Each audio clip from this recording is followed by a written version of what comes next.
Crianças com deficiência na idade antiga eram mortas. Eu tô com 46 anos, então a maioria de nós foi educado no modelo autoritário. Tem pesquisas que mostram que quando a família recebe o diagnóstico de uma doença rara ou de um autismo em nível 3 de suporte, por exemplo, muitos pais, 73 a 78% dos pais, abandonam e vão embora. Eu acredito que eu sou uma mensageira de Deus da transformação. É isso que eu peço a Ele todo dia, que o Espírito Santo me ilumine para que todas as palestras, todos os projetos que eu crie, todas as coisas que eu faço, que ainda vou fazer, se Deus permitir, transforme de alguma forma a vida da pessoa para melhor. Calabres Agropecuária. Implementos agrícolas, nutrição animal e sementes para pastagens, rações, produtos veterinários, produtos pet e muito mais. Rua Joaquim Cheim, número 71, Basileia, em Cachoeiro de Itapimirim. Telefone 28 9985 0257. Calabres Agropecuária, a força do campo que impulsiona o futuro.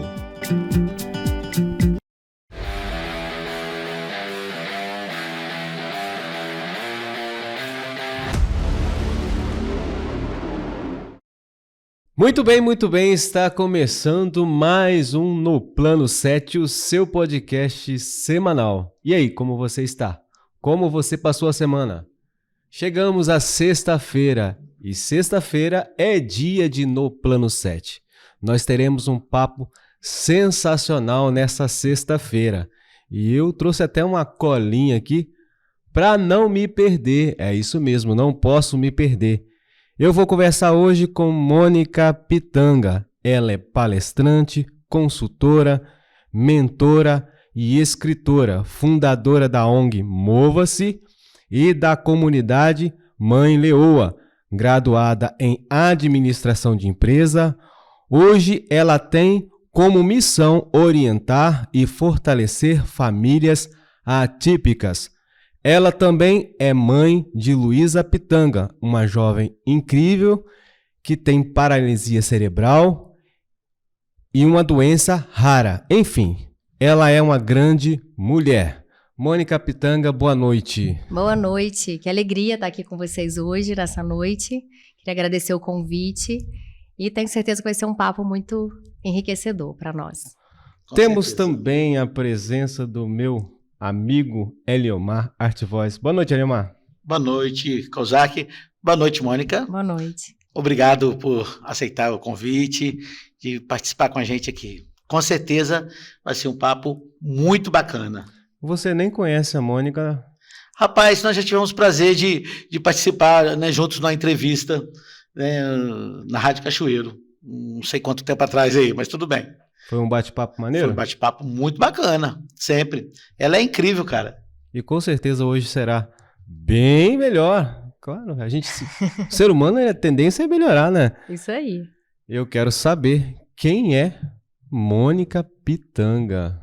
Nossa, você já apresentou aí, né? Mas enfim, eu moro em Cachoeiro, nasci aqui em Cachoeiro. Sou a primeira filha do casal Nelson e Rosane. Meus pais são de Alegre, vieram aqui para Cachoeiro logo que casaram, então eu vivo aqui há 46 anos. Estou com 46 anos.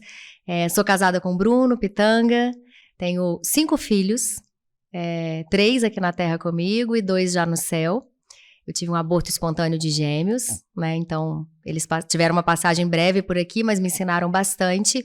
A Luísa, mais velha, ela nasceu de uma forma atípica, nasceu prematura. Eu não estava preparada para viver essa maternidade atípica, eu tinha 24 anos na época, e isso mudou todo o rumo da minha vida, porque eu era formada em administração de empresas, trabalhava no ambiente corporativo, sempre fiz muita coisa, muito agitada, então era igreja, era casa, trabalho, academia, e de repente eu me vi ali grávida da Luísa, muito feliz, mas tive uma apendicite na gravidez dela, uma apendicite supurada. Eu estava com 7 meses de gestação, comecei a sentir uma dor, os médicos não diagnosticaram e o apêndice supurou e espalhou a infecção para o meu organismo e para o dela. Então nós fomos para o centro cirúrgico, urrando de dor, sem saber o que estava acontecendo, e quando o médico abriu a minha barriga, viu que estava cheio de infecção, e ali A Luísa já teve que ser reanimada, entubada, levada para UTI em estado gravíssimo. E eu também fui entubada, levada para UTI em estado bem grave, com a barriga cheia de infecção. Meu marido, que é médico na época, dizem, né, eu fui apagada, eu não vi essa cena, mas dizem que ele sentou no chão e começou a chorar, porque falou, perdi minha esposa, perdi minha filha, né? E foi uma situação muito desafiadora que a gente passou. Eu não estava preparada, como eu falei, mas ao mesmo tempo onde a gente viu muito a presença de Deus ali, conduzindo os médicos, os antibióticos e tudo foi dando certo. Eu fiquei 10 dias no hospital em estado grave e a Luísa ficou 28 dias na UTI. Eu fui embora para casa sem ela. É muito difícil chegar em casa sem o seu bebê, que você tanto sonhou, idealizou, enfim. Mas ali eu entendi que Deus tinha uma missão, um propósito, fui aos poucos entendendo, e isso mudou totalmente o rumo da minha vida. Então, essa maternidade difícil, atípica, depois vieram 2 diagnósticos. A Luísa, então, ela tem paralisia cerebral, que teve nesse momento do parto, que faltou oxigênio, e também tem uma doença rara, degenerativa e sem cura para a medicina. Então, receber esse diagnóstico foi muito difícil, ela tinha 10 anos, a médica geneticista me entregou aquele envelope com o nome Charcot-Marie-Tooth, que é o nome da doença dela, o nome de uns franceses que descobriram, e falou, olha, não tem o que fazer, não tem nada o que a medicina possa fazer para estacionar a progressão da doença. Naquele momento eu falei, meu Deus, e agora, né? Minha vontade era só de chorar, e eu chorei durante um tempo, e naquele momento eu só conseguia temer, assim, o futuro. O que vai ser da minha vida agora? Minha filha é uma criança, tem uma doença degenerativa, não tem nada que a medicina possa fazer para estacionar a progressão da doença, minha vida acabou, né? Se hoje tá ruim, amanhã vai estar pior. Enfim, foi aquele desespero. Mas aos poucos eu fui entendendo que minha filha estava viva, que eu estava viva e que a gente precisava viver, né? Cada dia fazendo o meu melhor, o que estava ao meu alcance. E foi ali que eu entendi que aquele trabalho que eu vivia antes, tudo que eu fazia antes não fazia mais tanto sentido. E eu comecei a estudar para ser mãe daquela filha com deficiência, daquela filha que tinha um corpo com muitas limitações, e todas essas questões que vêm junto da maternidade atípica, esse medo do futuro, o medo dela morrer, que eu carrego até hoje, né? Ela está com 21 para 22 anos. Eu fui aprendendo a conviver, eu fui tendo que buscar ajuda psicológica, buscar ajuda em termos de me letrar com relação ao preconceito que ela sofria, porque eu, enquanto uma mulher branca, classe média, magra, sempre acessei todos os lugares, eu nunca sofri o preconceito na minha pele. E, de repente, eu saio com a minha filha para os lugares e vejo as pessoas olhando como se ela fosse um ET, de virar a cabeça assim, crianças no parquinho perguntando por que ela é assim, por que ela não anda, né? Qual é o problema dela, enfim. E isso tudo vai doendo muito na gente, esses olhares, esses comentários. E eu entendi que esse preconceito, ele estava até dentro de mim. Sem perceber, eu estava reproduzindo o preconceito com a Luísa, que chama capacitismo, que é o preconceito que as pessoas com deficiência sofrem. E eu escondia a deficiência dela, no sentido de que eu ia com ela nos lugares, mas eu sempre colocava uma roupa para esconder a órtese que ela usava, que é uma botinha para ela equilibrar. Eu fazia muitas terapias na Luísa, eu interrompi minha carreira e me dediquei exclusivamente àquela maternidade atípica e comecei a colocar a Luísa para fazer todas as terapias que eu podia. Era fisioterapia, hidroterapia, ecoterapia, enfim. Frequentava a PAI aqui de Cachoeiro, consultório particular, era psicóloga, era fonoaudióloga, tudo porque eu queria fazer com que a minha filha andasse como as outras crianças, falasse como as outras crianças. Esse era o meu pensamento na época. Eu não percebia que isso era violento com ela. Isso durou quanto tempo? E comigo.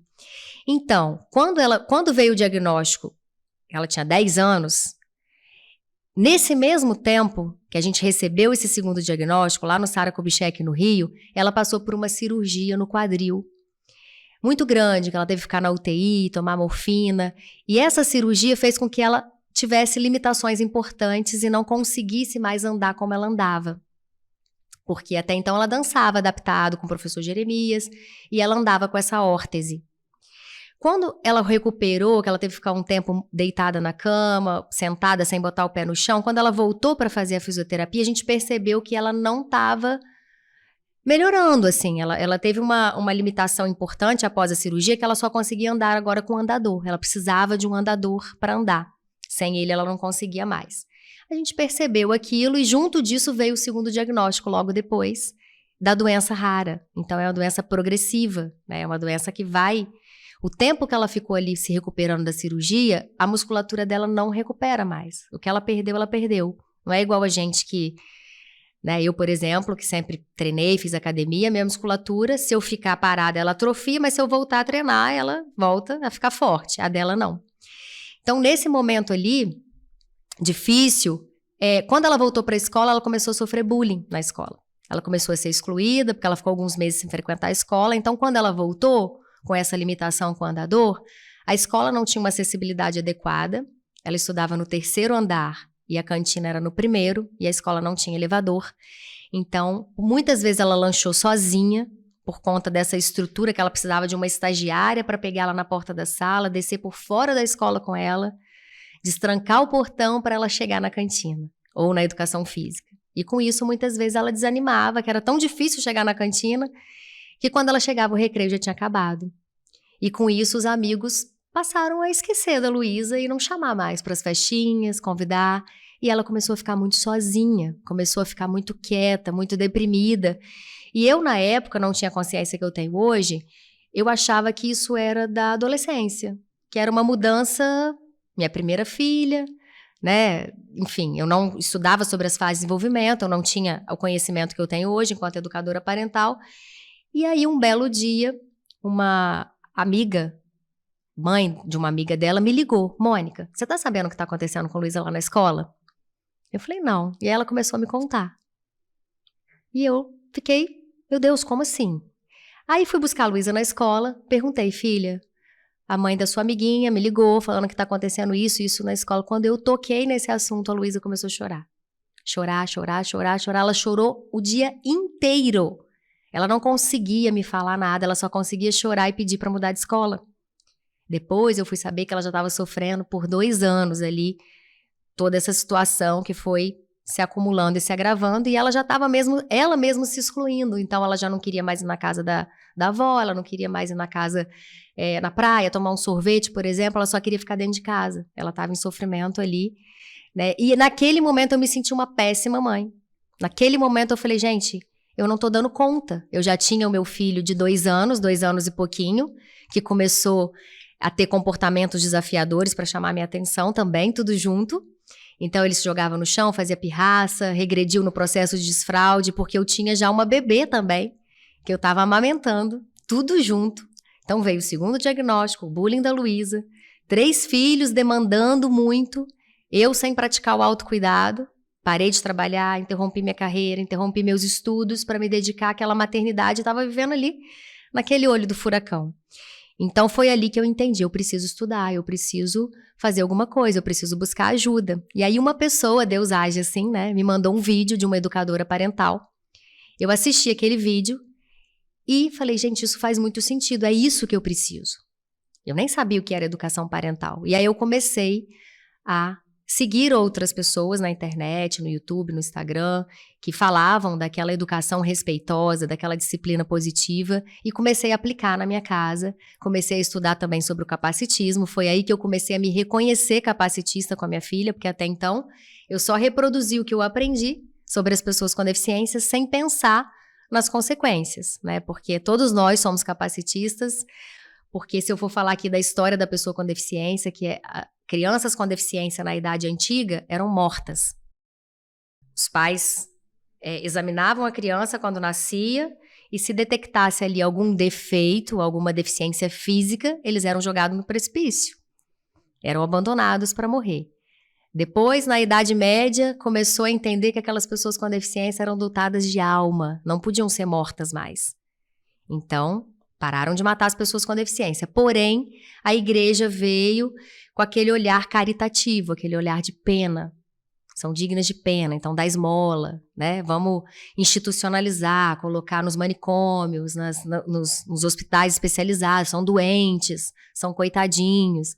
Isso tudo veio sendo construído ao longo da história. Até essas crianças hoje estarem garantidas por lei a presença delas nas escolas, nas empresas, essa lei de cotas para incluir as pessoas com deficiência, isso tudo foi resultado de muita luta, né, do movimento das pessoas com deficiência para chegar hoje no ponto que a gente está, que ainda é muito doloroso para as pessoas. Pais e mães que têm filhos com autismo, com doença rara ou com alguma deficiência, sofrem todos os dias os olhares, os comentários, os preconceitos, né? Então eu fui tendo esse privilégio de poder, enquanto a minha condição financeira permitia, fazer cursos, ler livros e ir aprendendo tudo isso para me tornar a pessoa que eu sou hoje, né? Como que você se sente, assim, desse antes e desse depois de você aprender sobre isso? Você sente, às vezes, até uma certa dor por ter aprendido tardiamente? Eu já passei dessa fase. Claro que no início, quando eu comecei a entender e tomar consciência, eu falei, poxa vida, por que eu não aprendi isso antes? A minha filha já está com 10 para 11 anos, né? E eu não soube acolher as emoções dela, o medo que ela tinha de ficar sozinha. Eu falava, que medo bobo, para com isso, não tem que ter medo disso, né? Porque eu não tive essa educação emocional. Meus pais são maravilhosos, me deram uma educação religiosa, mas isso de acolher as emoções é muito novo. Eu tô com 46 anos, então a maioria de nós aqui foi educado num modelo autoritário. O modelo autoritário é o quê? A criança errou, eu vou punir, eu vou castigar, eu vou ameaçar, eu vou humilhar, eu vou bater, eu vou gritar, eu vou botar medo para ela obedecer. Né? Então, essa é uma educação que funciona, todos nós estamos aqui, né? Se não funcionasse, a gente não estaria daqui, mas que vai criando traumas emocionais, que a pessoa depois vai ter que trabalhar no psicólogo quando estiver adulto, né?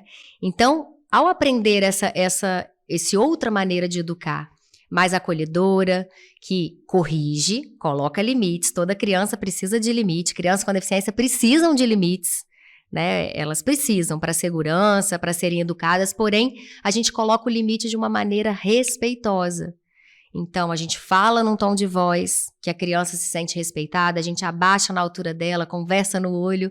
A gente primeiro fala, filho, eu tô vendo que você tá sofrendo, eu tô vendo que você tá com medo, eu tô vendo que você tá com raiva, mas você não pode descontar raiva no seu amigo. Você não pode quebrar a mesa.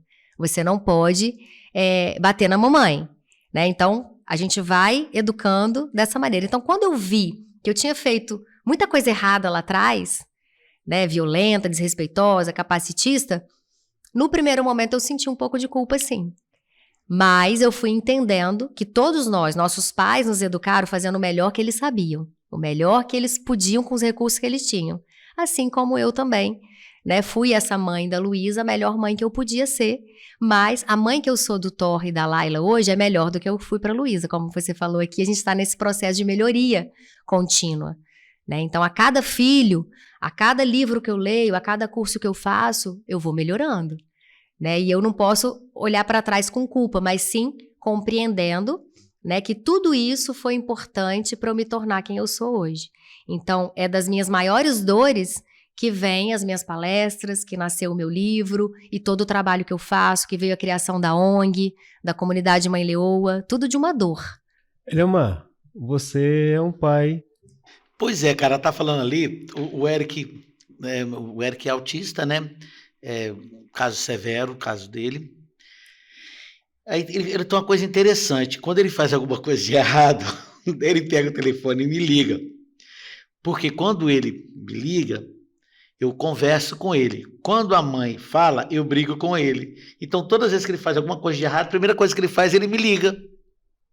Bem espertinho ele, né? Mas você demorou, assim, a fazer um tratamento melhor para o seu filho, cuidar melhor do seu filho? Ou você sempre cuidou bem dele? Como foi isso aí? Olha, vamos dizer assim, até os 7 anos de idade, que eu estava casado com a minha ex-esposa, né? Eu sempre trabalhei muito, porque eu sou músico, né? Então, músico tem que estar na estrada, tem que estar trabalhando, e durante a semana ensaio, tirar música, tem um tempo ele é muito reduzido. E quando eu me separei, eu comecei a me dedicar mais ao meu filho. Interessante isso, tá? Depois que eu separei, eu arrumei uma forma. Poderia ter arrumado essa forma antes, né? Mas tudo bem, não consegui arrumar antes, não, foi depois mesmo. Depois da separação, eu comecei a me dedicar mais ao meu filho. Essa fala, Leomar, é muito comum nos casais que eu atendo, que têm filhos com autismo, com deficiência, que depois que se separam, todos falam isso, não deveria ser assim, mas depois que se separam, percebe uma relação melhor com o filho, por quê? A mãe, que é a principal cuidadora, ela tem um tempo de descanso quando esse filho está com o pai, na guarda compartilhada. Então, o filho estando com o pai o final de semana, aquela semana, ela vai ter o tempo dela descansar, dela relaxar, dela fazer as coisas dela. Quando esse filho volta para casa, ela tá melhor para cuidar dele. E vice-versa. Então, o pai que trabalha muito, ele vai se organizar para estar aquele final de semana com aquele filho, não é mesmo? Mas é uma coisa complicado, tá? Porque não sei, né? Parece que a mulher consegue se organizar mais do que o homem, né? Não sei. Ainda mais minha vida sempre foi uma bagunça, não tem hora para nada, mas enfim, eu consigo hoje, né, mas eu consegui um outro serviço, né, que eu trabalho com assessoria, então através desse outro serviço eu consegui afastar um pouco da música, trabalhar menos com a música, então está sobrando mais um pouquinho de tempo aos finais de semana para poder ficar com meu filho. Uhum. Organizar a sua rotina. E os autistas precisam muito de rotina organizada, né? Mas não são todos os pais que reconhecem isso também não, tá? Pode ter certeza disso. Tem pai que não tá nem aí. Deixa o pau quebrar e tchau. Mas os pais têm melhorado, assim, claro, que todo mundo que me procura, até hoje, nenhum pai homem me procurou para orientação parental, não. É sempre a mãe que me procura. Mas quando eu sugiro que o pai venha também, eu já atendi até casais separados, que estavam em divórcio litigioso, inclusive, em guerra por questões financeiras, enfim, partilha de bens, mas entenderam a importância de vir para essa conversa para educar, porque o casal, ele se separa enquanto marido e mulher, não deu certo, mas eles vão sempre ser pai e mãe daquela criança, então eles precisam dialogar sobre aquela criança, principalmente quando tem algum diagnóstico, né? Isso é mais importante ainda, para dar essa estrutura de quando vai para casa de um, para casa do outro, enfim, quando muda a rotina, essa comunicação e entender que eles precisam falar uma mesma língua. Claro que são pessoas diferentes, mas, tipo, vai para casa do pai, na casa do pai pode comer tudo, pode dormir a hora que quer, pode não sei o quê, e vai para casa da mãe, é tudo regrado. Então, imagina isso na cabeça da criança, né, a bagunça que dá. Então é preciso conversar, mesmo o casal estando separado, para poder chegar num denominador comum ali do que é melhor para a criança, para o adolescente. Já pode marcar uma consulta quando sair daqui, tô vendo, hein? Você acredita que os pais, eles têm maior dificuldades de aceitação de um diagnóstico de uma criança atípica? Os homens. Os homens. Tem pesquisas que mostram que quando a família recebe o diagnóstico de uma doença rara ou de um autismo em grau, né, em nível 3 de suporte, por exemplo, muitos pais, 73 a 78% dos pais, abandonam e vão embora. Abandonam. Tem alguma justificativa? Então, essas pesquisas não mostram a justificativa, mostram esse dado. O dado que tem nas pesquisas é esse. O seu conceito de pensar. Tem muitas mães que se tornam mães solo daquela criança atípica, né, daquela criança com deficiência. Mas a minha experiência, né, mostra, assim, o que eu estou acostumada a ver as mães relatarem, os homens, é que homens não são educados para falar de emoções. Né? Então, homem não chora, é o que a gente escuta. Para de chorar, menino, que bobeira, isso é coisa de mulherzinha. Você vai, né? Homem não chora. Então, você recebeu um diagnóstico que a sua filha tem uma doença rara, você vai chorar, você vai ter medo. Homem e mulher. Nós somos humanos. A gente sente medo, a gente sente raiva, a gente, enfim, fica triste. Então, você pensa um homem vendo a filha ou o filho naquela situação de cirurgia, de traqueostomia, de risco de morte. A minha filha, por exemplo, usa um BiPAP para dormir, que é uma máscara de oxigênio, para ela conseguir respirar. Né? Tem várias situações que a gente vive numa tensão. Meu Deus, a Luísa, na época do Covid, eu fiquei 2 anos com a minha família inteira presa dentro de casa, não saía para nada, com medo dela pegar o Covid, porque se ela pegasse, ela ia morrer. Porque ela tem uma restrição pulmonar gigantesca. O pulmão dela só funciona 60%. Então, ela já respira com dificuldade. Então, essas questões, o homem lidando com essa questão e não podendo demonstrar ou falar de sentimento, porque se você vai numa roda de homens, Ninguém fala sobre sentimento. Fala sobre futebol, fala sobre... Não é verdade? Assuntos diversos. O homem não tá acostumado a falar, olha, cara, hoje eu tô triste pra caramba, eu chorei porque meu filho... Não pode. Então, o que é mais fácil? Ele fugir. Aquela situação desafiadora que tá causando sofrimento, ele não sabe lidar com aquele sofrimento, ele não pode falar do sofrimento. Existem muitos grupos de mães. Eu tenho um grupo de mães atípicas que se chama Comunidade Mãe Leoa, que eu criei. É um grupo gratuito no WhatsApp, que tem mulheres do Brasil inteiro e até fora do Brasil, que é um grupo de apoio e orientação e troca de informações sobre a maternidade atípica. Já teve mães ali que trouxeram relatos que só por participar do grupo, elas desistiram de tirar a própria vida. Eu tenho esses prints, eu tenho esses áudios, tudo relatado, só por se sentir pertencente àquele grupo. É um lugar onde elas podem falar das suas dores sem serem julgadas. Sem ficar... Por quê? Porque ali a gente se entende. Todo mundo ali tem um filho com deficiência, todo mundo ali sofre, por mais que sejam deficiências diferentes, situações financeiras diferentes, histórias diferentes, todas nós sentimos dor, sentimos medo, tristeza, e a gente ali se apoia, né? É uma palavra de apoio, é um... eu passei por isso, mas quando eu passei por isso, eu fiz isso, isso, isso. Então, isso ajuda muito. E grupos de pais são pouquíssimos. Quase não existem grupos de pais. Entende? Então, claro que isso não deveria ser assim, isso não justifica, mas eu acho que isso influencia muito. Então, essa falta de apoio que os pais recebem, esse lugar de ter que ser forte, homem tem que ser forte, tem que ser o esteio da família, coloca esses homens num lugar de que eu não posso me mostrar vulnerável. E com uma criança com deficiência, eu fico muito vulnerável. Essa questão de se abrir é um negócio muito complexo, né? E eu vejo, infelizmente, alguns homens, né, se suicidando. Simples assim. Porque não consegue contar as suas dores para um amigo próximo, não consegue conversar com o pai, com a mãe. E na hora que o trem não se resolve, ele tenta se resolver da forma que ele acha que deve se resolver. Egoísta, eu penso que é uma atitude egoísta, né? Mas realmente é o que você falou, né? O homem parece que ele não foi criado, né, para essa... Característica do homem, né? Eu acho que é importante esse podcast aqui, né, já que muita gente vai ver, se tem algum homem, algum pai atípico agora que está sofrendo, que está se sentindo sozinho, indicar aqui. Eu conheço 2 grupos de pais, somente 2 grupos de pais atípicos, eu posso indicar aqui para as pessoas? Pode, ficar à vontade. Chama no Instagram Coletivo Pais Atípicos.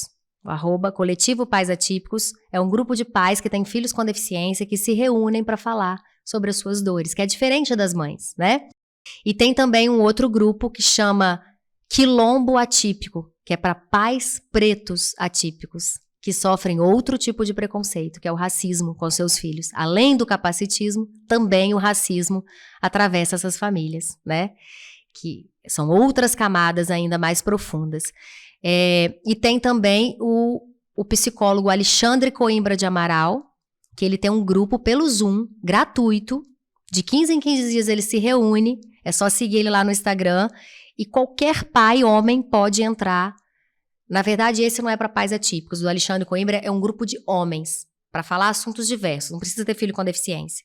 Então, é só entrar pelo Zoom, se você quiser ficar com a câmera desligada, se você quiser ficar com o seu microfone desligado, só ouvindo, você vai poder se beneficiar. Ele é um psicólogo maravilhoso e ele trabalha com famílias, com casais, com várias questões que eu super admiro. Então, assim, tem recursos, é só a gente buscar. É mais difícil, mas tem. Agora, muitos homens não aceitam, né? Porque tem essa crença de que cresceu com essa ideia. Eu preciso ser forte, eu não posso chorar, eu não posso me mostrar vulnerável, porque... né? Agora, essa questão da motora da sua filha, ela tem todo um processo de dificuldade, né? Tem. Ela usa cadeira de rodas e tal. Nós estamos aqui em Cachoeiro de Itapemirim, né? Uma cidade que tem uma calçada que sobe, outra que desce, não tem rampa. Eu acredito que é uma das piores cidades com relação à acessibilidade. Minha concepção, eu vejo a cidade muito bizarra. Eu não entendo como que uma calçada, uma rua reta, que vai daqui até 1.000 metros, o cara consegue fazer uma calçada pra cima, outra pra baixo, outra pra cima, outra pra baixo. Parece que não quer que anda na calçada, que a calçada daquele cara é uma calçada exclusiva dele. Ninguém... É impressionante. É impressionante isso aí. Eu fico assim... E não até... tem um planejamento, não tem um... né? A calçada cidadã passou longe daqui. Essa questão da mobilidade. Da mobilidade foi algo que pesou muito? Muito, muito. Enquanto a Luísa era criança...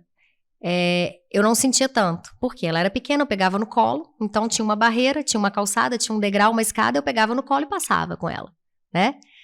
E eu sempre tive carro, então eu nunca tive que usar transporte público, porque quem tem que usar transporte público também pena, porque os ônibus não têm elevador e quando tem tá estragado, enfim, o ponto de ônibus não é acessível e por aí vai. Mas enfim, quando a minha filha fez 15 anos e começou a querer sair sozinha com as amigas, porque nenhum adolescente quer pai e mãe atrás, né?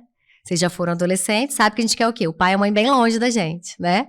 A gente quer ser feliz com os amigos, com as namoradas. Então, ela começou a querer ir no cinema, tomar um açaí, tomar um sorvete, fazer um cursinho para IFES. E os lugares todos aqui em Cachoeiro que ela queria ir não eram acessíveis. E isso começou a me incomodar muito. Até que ela fez 15 anos e ela não quis festa de 15 anos, ela quis uma viagem.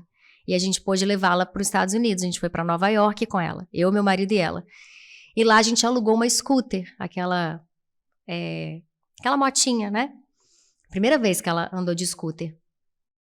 E lá a gente ficou 15 dias e a gente foi em todos os lugares eram acessíveis.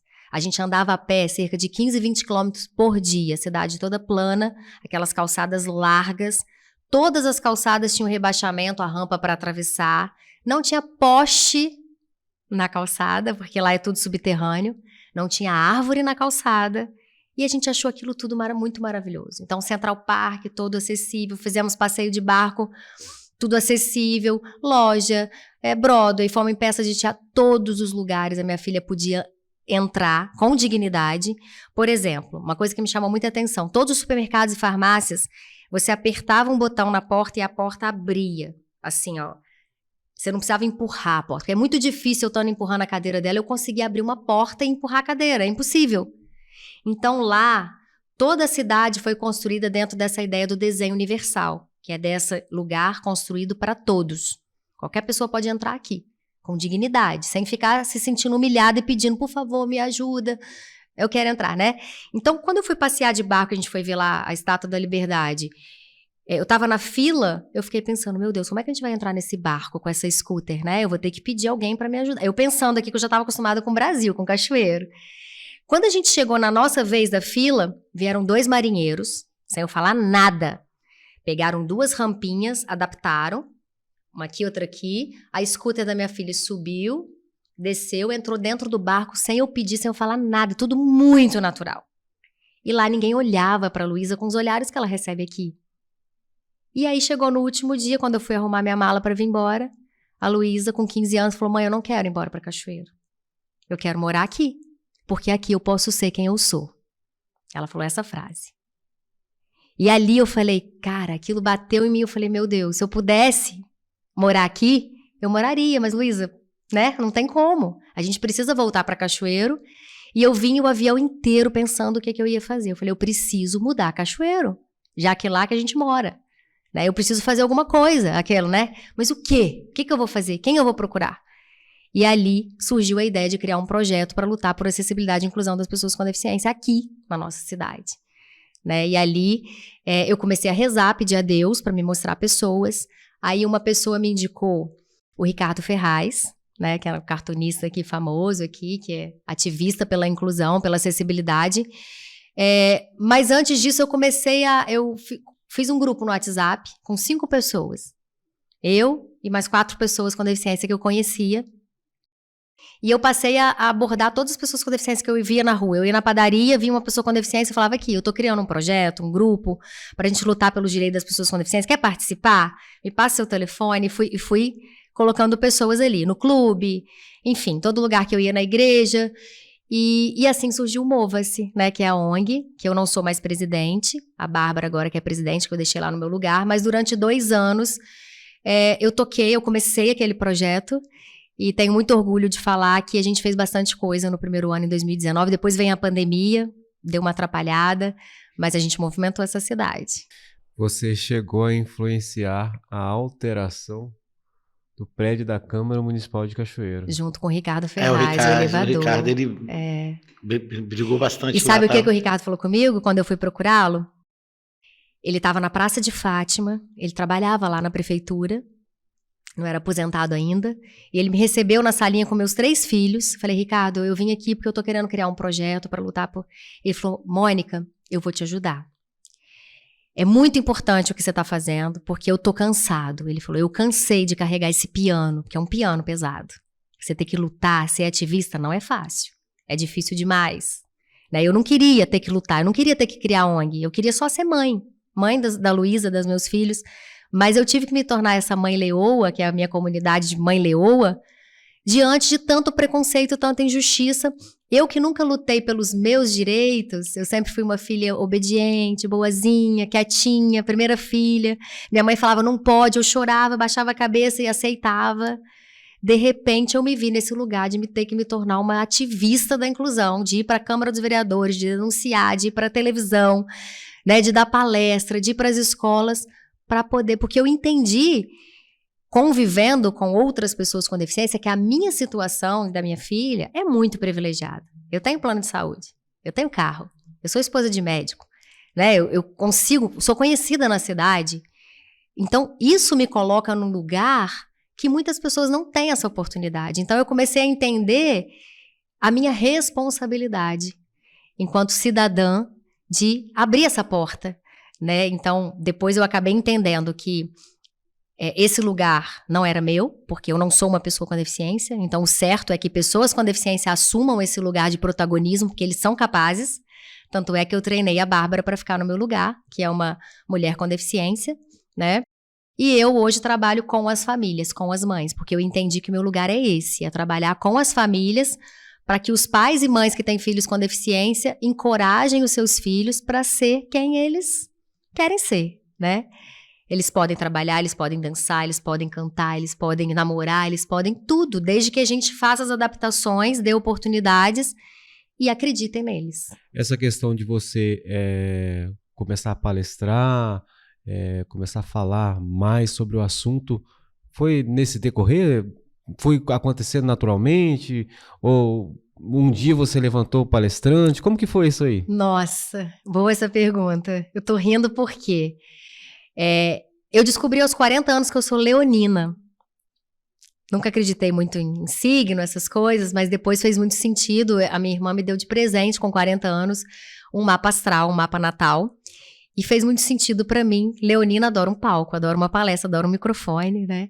Mas como eu fui criada nessa educação autoritária, punitiva, de eu ter que me moldar e obedecer para caber naquele espaço, então eu tenho que ser a filha obediente para eu ser amada, eu tenho que ser a filha boazinha para eu ser amada, isso é a crença que a criança carrega inconscientemente, né?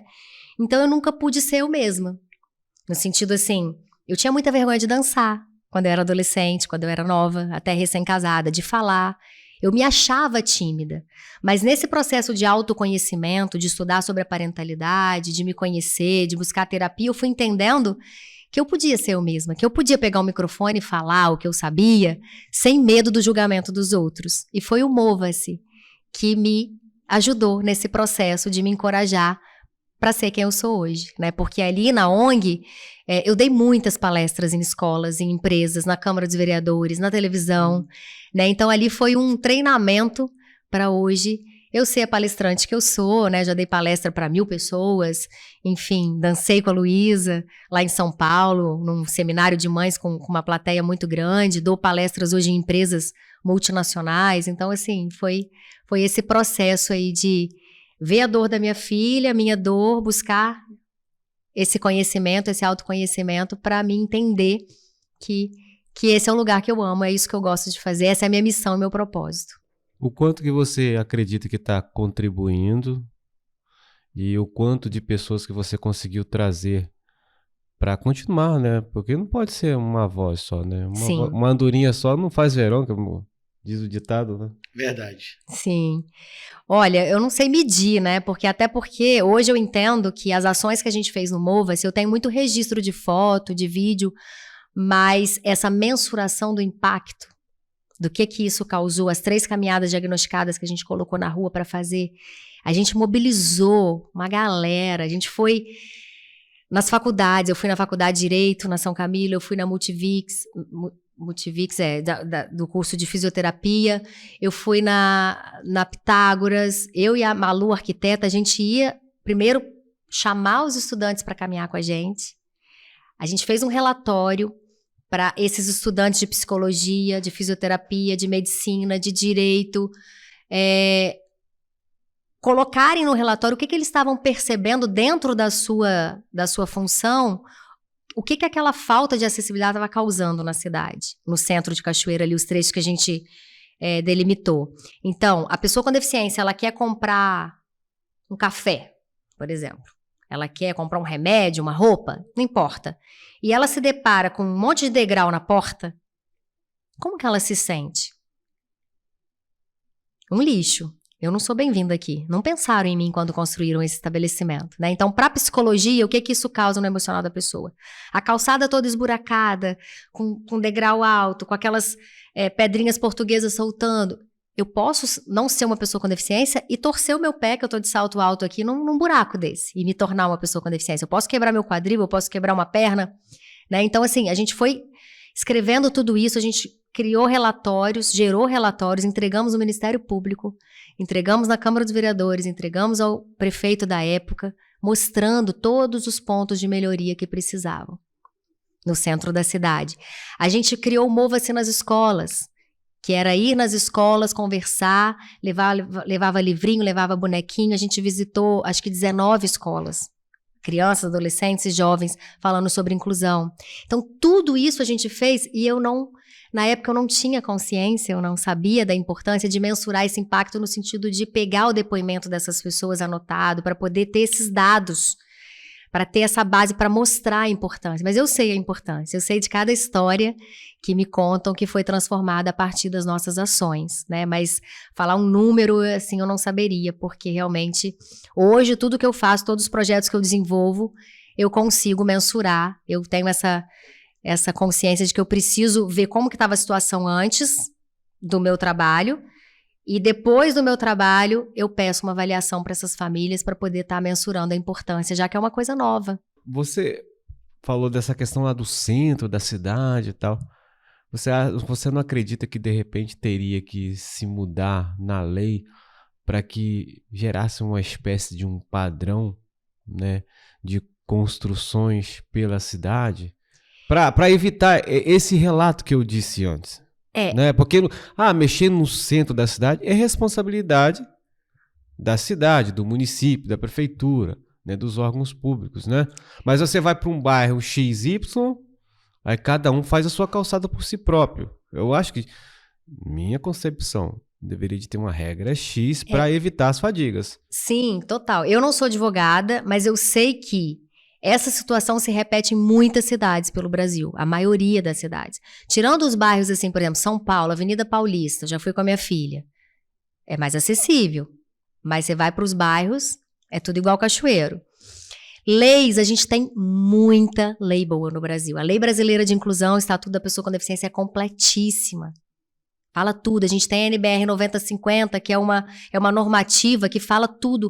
A altura das mesas do restaurante para ser acessível para cadeira de roda, a largura das portas. Tem tudo, já tem muito. O que precisa é a gente colocar tudo isso que já existe em termos de lei na prática. Essa é a verdade. Né? E aí, como fazer isso, que é o desafio, porque acaba que tem uma cidade que tem uma lei municipal diferente, estadual, não tem uma coisa integrada. Né? A gente percebe muitas falhas, assim, o caminho poderia ser mais facilitado. Existe uma reforma ao CPDM que exige um padrão de distância, né, de altura, de calçada, mas às vezes parece que não é feito realmente uma fiscalização necessária. Tocou no ponto. Entendeu? Então, acaba o proprietário do imóvel que está construindo, ele faz do jeito que ele quer e acaba o fiscal não indo lá e vai embora. E tem coisa que é muito simples de você imaginar, de você pensar, porque eu estou construindo uma casa e tal, eu faço a minha calçada, hoje eu tenho 42 anos, beleza. É claro, se eu cuidar da minha saúde, eu vou, né, estar tranquilo. Mas eu posso pensar na possibilidade de estar com meus 70 anos e tendo dificuldade de levantar os meus pés. Você pode sofrer um acidente amanhã e ficar na cadeira de rodas. Cadeira de Ninguém rodas. tá livre, Ninguém né? tá livre disso. Sim, com certeza. Não, eu acho que assim, de alguma forma, há uma certa falta de senso de pensar, né, na hora de fazer, de construir alguma coisa. Você sabe que eu fui dar uma palestra lá em 2019 no MOVA, numa faculdade de arquitetura, e teve um jovem de 20 anos, devia ter uns 18, 19 anos, que ele, no final da palestra, levantou a mão e falou assim: primeira vez que eu penso que eu vou envelhecer e precisar da acessibilidade foi aqui nessa palestra hoje. Eu nunca tinha pensado nisso. Porque ele é jovem, né? Na flor da idade, aquele corpo super atlético, né? E que consegue fazer tudo, enfim. Né? É muito difícil hoje alguém que não tem um pai, uma mãe, uma avó em casa, com alguma dificuldade de mobilidade, passando aperto, né? Mas a coisa interessante que eu acho, cara, é que a lei existe e falta de senso de um proprietário, né, de uma empresa que ele não respeita isso e não tem fiscalização para isso. Igual, por exemplo, existe a lei que todo, vamos dizer assim, todo supermercado, né, todo estabelecimento que tem caixa prioritário tem que ter embalador, né, para beneficiar os idosos, crianças especiais, né, gestantes. Isso não é cumprido. E a vaga de trânsito? E a vaga de trânsito? Cadê a inclusão ali na placa ali do símbolo do autista? Quantas vezes eu vou estacionar com a minha filha nos estabelecimentos e tem um cone lá, quando não é um carro, tem um cone. Então, pensa, eu conheço pessoas com deficiência que dirigem, mas ela não consegue descer do carro para tirar aquele cone para ela estacionar. Mas se não tiver o cone, vai ter outro carro ali que não precisa daquela vaga, entende? Então as pessoas não respeitam, falta educação. Leis a gente tem muito, não tem que criar mais leis. A gente precisa educar as pessoas para respeitarem as leis. O grande problema do Brasil que eu vejo é que o Brasil é muita politicagem, sabe? Por questão da politicagem, muitas das vezes não é fiscalizado, né? Sim, Beltrano, verdade. Beltrano é amigo do vice-ciclano, tal. Ô, vereador, eles vieram aqui e o vereador, cara, ele tá errado, mas o vereador vai lá e passa meu amigão e tal, estão fazendo coisa injusta com meu amigão. Então, cara, o Brasil é isso. Você quer ver uma coisa totalmente errada aqui em Cachoeiro? Vou aproveitar esse canal aqui para falar. Vocês já foram tirar identidade, documento de identidade aqui, recentemente? Não.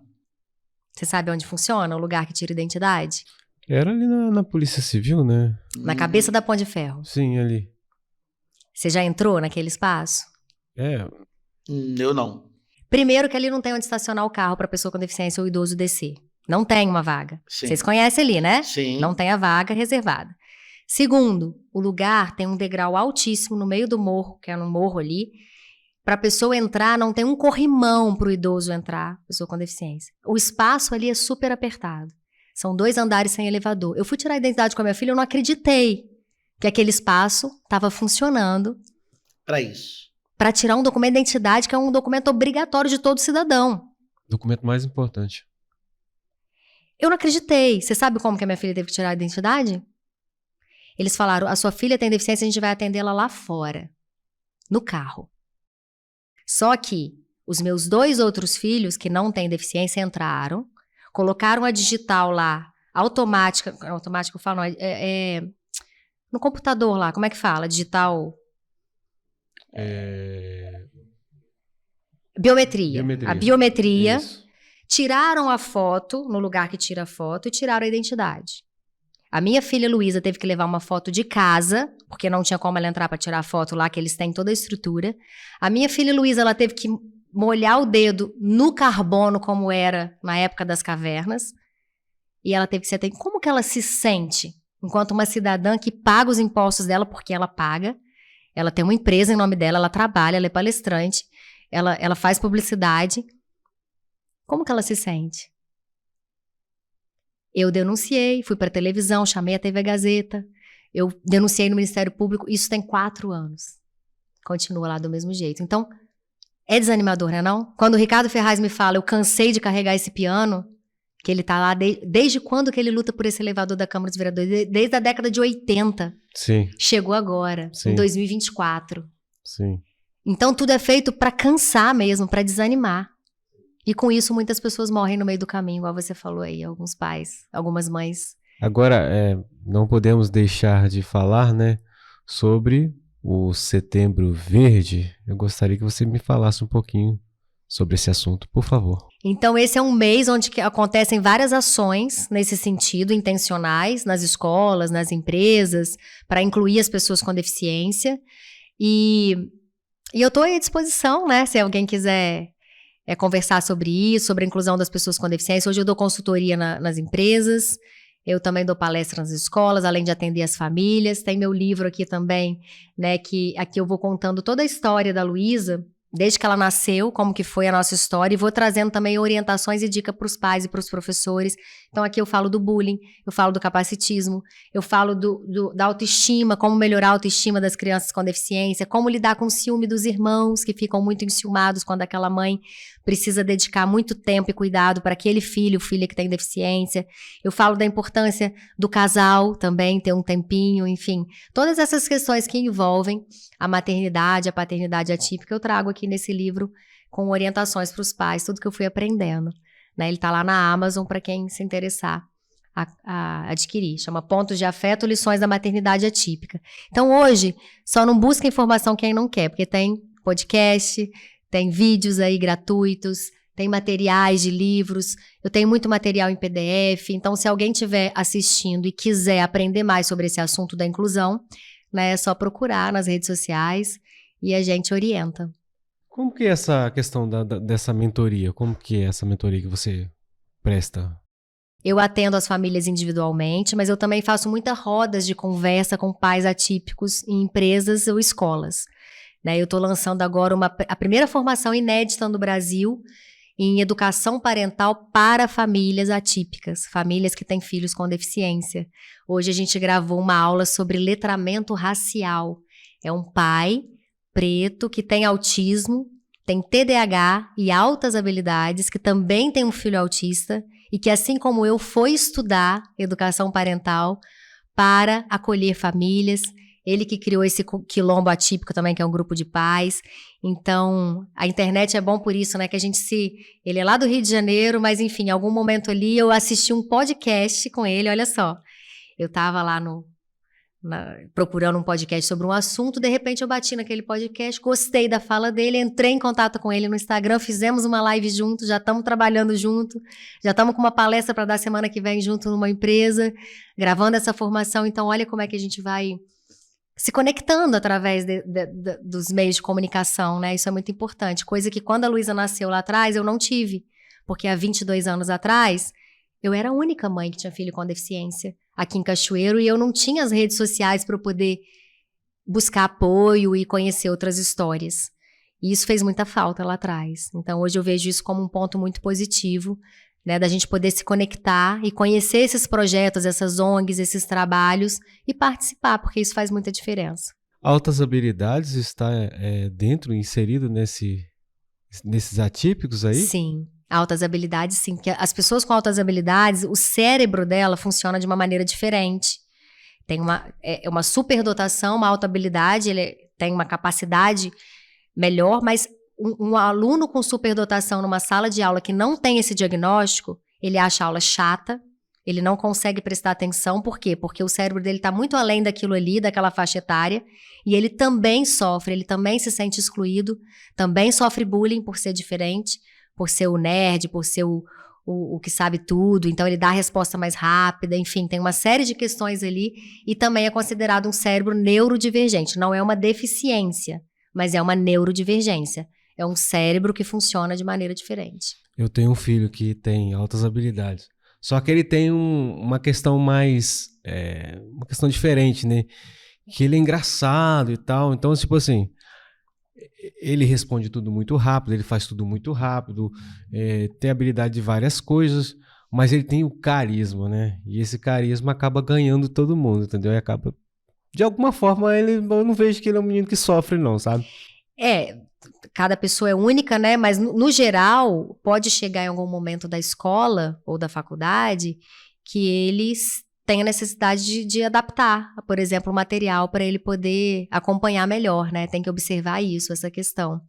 Que às vezes ele é bom numa coisa, mas na outra nem tanto. Porque não é porque tem altas habilidades de superdotação que ele vai ser o melhor em tudo, né? Às vezes ele tem altas habilidades para instrumento musical, para música, mas na matemática ele não é tão bom. Ou ele sabe muita matemática, mas ele não sabe administrar as emoções. Altas habilidades muitas vezes têm dificuldade com o social, como você falou, seu filho não é o caso, né? Mas tem que observar, entender aquela criança, aquele cérebro e oferecer o suporte necessário. Realmente eu compreendo que não é tudo, né? Tem coisas que ele faz fantasticamente, né? É igual tá aprendendo a tocar bateria e como nunca, sabe? Tocar bateria como gente grande, né? Pega outros instrumentos, mas nem os outros instrumentos. Às vezes não é por interesse dele e tal. Tem o hiperfoco, né? Tem o que ele tem mais facilidade. Gosta muito de ler e tal, né? Criança de 7 anos lê fluentemente. Ele lê desde os 2 anos. Que não é comum nos dias de hoje. As crianças hoje tá isso para ler, né? Tá difícil. Então ele com 7 anos, você pega lendo assim, uma leitura bem fluente mesmo, sabe? Então ele estando numa família que sabe explorar essa potencialidade dele, numa escola também, né, que sabe entender a condição dele e colocar ele adiante, ele vai longe, né? Mas é muito importante o diagnóstico, porque em algum momento ele pode se entender diferente, principalmente quando ele entrar na adolescência, que é onde é a fase mais desafiadora para todo mundo, né? Aí tendo esse diagnóstico, ele vai entender, não, eu ajo assim porque o meu cérebro funciona diferente do meu amigo. Então, isso traz uma compreensão melhor e uma aceitação de algumas características que ele se destaca ou não. Escrever veio para complementar? Então, eu sempre tive sonho, desde que a Luísa nasceu, que eu queria escrever um livro. Quando ela tinha uns 6 aninhos, eu falei, um dia eu vou escrever um livro. Mas a oportunidade só veio em 2021, quando a nossa história foi parar no Fantástico, né? Nós somos mulheres fantásticas, a Poliana Brita veio aqui em Cachoeiro gravar com a gente, tá lá no Globoplay. E depois que o Fantástico se interessou pela nossa história, uma amiga, que é jornalista, falou, Mônica, vamos aproveitar e vamos escrever essa história, a sua história tem que, né? Porque no Fantástico ali, o programa foi ao ar com 11 minutos, um resumo. E aqui tá tudo explicadinho, em detalhes, os pontos que eu acho importante, sempre para ajudar outras famílias. Eu entendi que, assim, o que eu sei hoje, o que eu vivi, não foi em vão. O que eu vivi, a minha história, tá a favor da minha missão, né? Então, isso me trouxe, assim, um certo alívio, porque você ficar vivendo só a doença rara, o médico, isso gera muito sofrimento. Então, a doença existe, eu levo a minha filha no médico, eu faço os tratamentos, eu me preocupo, faço o que tem que fazer, mas a gente vive, a gente tem uma missão maior do que isso, que é conscientizar as outras famílias e aliviar o processo das outras. Então, o que eu sofri lá atrás por não saber o que eu sei hoje, eu posso entregar esse conhecimento para outra família, para evitar que ela sofra o que eu sofri. Eu sou um cara aqui que sou fã de histórias, né? Depois que você começou esse movimento, eu gostaria de uma história aí, de uma vida que foi transformada através da sua fala, do seu incentivo. Consegue contar pra gente? Então, são tantas histórias. O Mova-se eu fiz grandes amigos ali, né? Mas tem uma história que eu lembrei aqui de um homem que ele tem uma deficiência e na época ele estava com depressão. E a gente fez um bonequinho, os bonequinhos do Mova-se. Tem várias histórias. Tem uma bonequinha que foi inspirada na minha filha, que chama Luli. Tem uma bonequinha que é a Carolzinha, que também é uma jovem com deficiência, que também fala que estava num momento difícil, sofrendo bullying na escola. E o fato de ter bonecos como transformar essas pessoas em personagens para falar de inclusão fez com que essas pessoas melhorassem a autoestima, melhorassem a depressão e se sentissem importantes. Eu pertenço a um grupo, eu tenho um boneco com o meu nome, que foi inspirado em mim, né? Então tudo isso vai trazendo muita alegria e um recomeço na vida dessas pessoas, porque o que eu percebi no Mova-se é que tinham muitos adultos ali com deficiência muito desencorajados, com a autoestima lá embaixo, pelas faltas de oportunidades, pelo excesso de nãos que eles recebem, eles vão se fechando e não vão tendo coragem de se colocar na vida. E quando a gente promove ações, convida, chama e chama eles para participarem, mostram para eles que eles são importantes, isso transforma. Os alunos da PAI que a gente chamou para dançar com a gente em 2019, também foi um grupo que me marcou muito, porque eram jovens com deficiência intelectual, adultos, que quando a gente chegou na PAI, eu e o Jeremias para ensaiar, eles eram muito tímidos. Olhavam para baixo, assim, aquela postura com o ombro, assim, sabe? Assim, de introspecção. E à medida que a gente foi ensaiando, que eles foram dançando no palco do teatro, com o teatro lotado, um monte de gente pagando ingresso para ver, a gente foi vendo essa mudança na postura do corpo, no tom de voz, na comunicação. E é muita transformação. Você acredita ser uma mulher que transforma? Sim.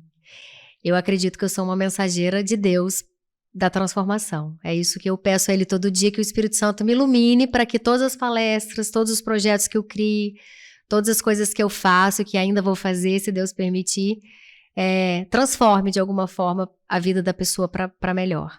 Para aquela família que recebeu agora um diagnóstico, que está de repente desesperada, sem saber o que fazer, muitas das vezes pensando até em desistir, qual é a palavra que você deixa para essa pessoa agora?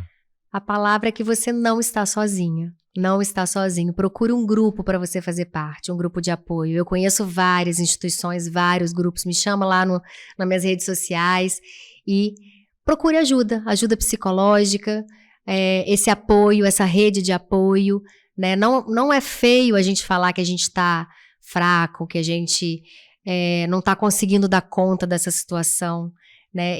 Eu aprendi que esse lugar de vulnerabilidade é um lugar de força, não é um lugar de fraqueza, né? Quando eu peço ajuda, quando eu me coloco nesse lugar, isso não significa que eu sou fraca, né? Eu entendi, depois de ler aquele livro A Coragem de Ser Imperfeita, da Brené Brown, que esse lugar de fraqueza é um lugar de força. Eu percebi que desde o início até o momento você fala sobre fé, sobre Deus. A fé é importante? Demais. É possível enfrentar essas dificuldades sem a fé, sem Deus? Eu acho muito difícil. Eu conheço pessoas que se revoltam contra Deus depois de um diagnóstico e falam, eu não vou mais acreditar nesse Deus, porque se ele permitiu que isso acontecesse com meu filho, ele não é um Deus que me ama. Eu conheço pessoas que vão para esse lado, mas eu, Mônica, percebo que esse é um lado muito perigoso, muito ruim, porque no meu caso a fé me sustentou o tempo todo, né? E eu conheço vários casos, assim, aqui no livro eu dou testemunho de fé também, de vários momentos que, assim, a medicina não explica o que aconteceu comigo, com a minha filha, em algumas situações, tem que ler o livro para saber, porque não vai dar tempo de falar aqui, né? Já falamos demais, mas assim, em vários momentos ali de desespero, onde eu tava no fundo do poço, me sentindo péssima, fraca, meu Deus, e agora não tem mais o que fazer, eu recorri à oração, a minha fé, no caso eu sou católica, e terço, e pedi a Nossa Senhora, né, dentro da minha fé, que foi o que eu cresci, assim, meu pai é muito devoto de Nossa Senhora, eu tô aqui nesse momento com um terço aqui no meu bolso, então eu vim para cá rezando com meu filho, pedindo a Deus que o Espírito Santo me iluminasse para falar, que esse podcast chegasse aonde precisasse chegar. Estou emocionada. E tudo que eu vou fazer, todas as palestras que eu vou dar, quando eu fui escrever meu livro, qualquer projeto que eu vou criar, eu acendo uma vela, eu faço minha oração e eu peço o Espírito Santo de Deus para me iluminar. E eu não consigo imaginar uma pessoa que não tem fé diante de uma situação difícil, o que faz? Eu não consigo... Durante esse período, então, pelo que eu percebi, teve micros milagres, grandes milagres acontecendo com a Luísa, por exemplo, né? Porque, pelo que você me fala, a perspectiva é que, de alguma forma, naquele momento de desespero, de diagnóstico, que amanhã ou depois ela já não estaria mais contigo. E hoje ela tem 20... Vai fazer 22 em outubro. Ela vai fazer 22 anos. E, então, esses 22 anos é de milagres e milagres. São muitos recomeços, muitos milagres. Eu falo que o próprio fato de eu ter... Porque quando eu conto assim, eu tive uma apendicite supurada na gravidez. É muito grave. Quem é médico sabe que é muito grave. Tinha uma bebê dentro da minha barriga. Quando meu apêndice supurou, espalhou a infecção inteira para ela. Uma bebezinha de 1,7 kg que eu não respirava sozinha. Então, o fato de a gente estar aqui vivo hoje falando para você, eu já percebo como um milagre. O meu marido, que é médico, falava, os antibióticos fizeram efeito, o tratamento. Sim, fizeram efeito. Mas tem gente, muitas pessoas morrem com apendicite supurada, né? E eu sobrevivi. Não só eu, como a minha filha, a minha bebezinha. Então, enquanto eu estava na UTI com a Luísa, tinha uma outra Luísa do lado dela que nasceu grande, gordinha, e estava ali só para ganhar mais um pouquinho de peso e ir para casa. Ela não tinha aparelho nenhum, ela não tinha infecção. E ela faleceu. E a minha filha, que era uma bebê gravíssima, sobreviveu. Mas nós rezamos muito, muito, muito, muito, minha família toda. E aqui no livro eu conto algumas dessas passagens, né? Com meu pai, com a minha sogra. A gente vem de... As duas famílias são muito religiosas. Então, eu considero essa fé e esse apoio da família, porque eu tenho meus pais casados até hoje, meu marido também, né? Os pais faleceram ano passado, mas... fizeram quase 60 anos de casado. Então, essa base da família, não só emocional, mas espiritual também, faz muita diferença em qualquer doença, né? Em qualquer situação difícil. É isso que sustenta no momento ali onde você não tem mais o que a medicina fazer, não tem o que o dinheiro fazer, não tem outra solução. Então, essa hora eu recorro para Deus e Ele age. Comigo Ele age. Na verdade, vamos dizer assim, você é uma pessoa especial que foi te dado uma missão especial. Sim. E graças a Deus você se capacitou para hoje estar ajudando outras pessoas. Isso é muito bacana, tá? Mônica, como eu disse, a gente vai aprendendo, a gente vai vivendo, né? E hoje foi mais uma história de aprendizado, né? Mas eu já te vi falando assim em alguns lugares e tal, mas da forma que eu estou ouvindo hoje, daquela forma mais plena de se falar, né, falando detalhes, isso para mim mexe comigo e com certeza aprendi muita coisa hoje. Eu também. Em algumas situações que você, né, relatou aí, e eu como, né, sou um pai de uma criança especial, então assim, já passei por algumas situações que você relatou aí. A gente se identifica, né? A gente se com entende, certeza, né? Com certeza. É isso aí. Eu queria agradecer, né, e falar que eu estou muito ativa lá no Instagram, produzindo conteúdo gratuito sobre educação, diversidade, inclusão. Tem um canal no YouTube também com alguns vídeos. Enfim, estamos aí nessa missão de ajudar outras famílias.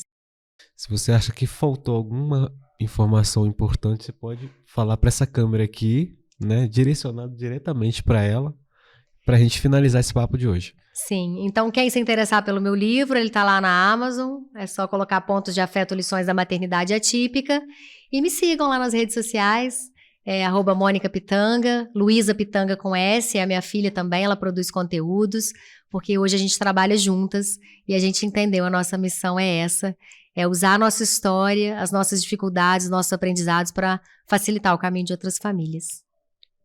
Mônica, muito obrigado. Obrigada, gente. Que Deus te abençoe. Amém. Deus na sua missão. Vocês também. Meu mano. Valeu, obrigado. Tamo junto. Eu acho que caiu um cisco aqui no meu olho, mas daqui a pouco passa. O cisco vem pra cá. O cisco bom, né? Vem pra cá. O cisco positivo, né? Gente, nós estamos encerrando o podcast desta noite no Plano 7. Eu quero te pedir que curta, compartilhe, comente. Não deixe de compartilhar aí para o seu amigo essa história. Com certeza essa história pode ajudar alguém que precisa. Gente, até a próxima sexta-feira. Tenha um final de semana abençoado. Até a próxima. Um abraço. Valeu, galera. Beijo no coração. Deus abençoe.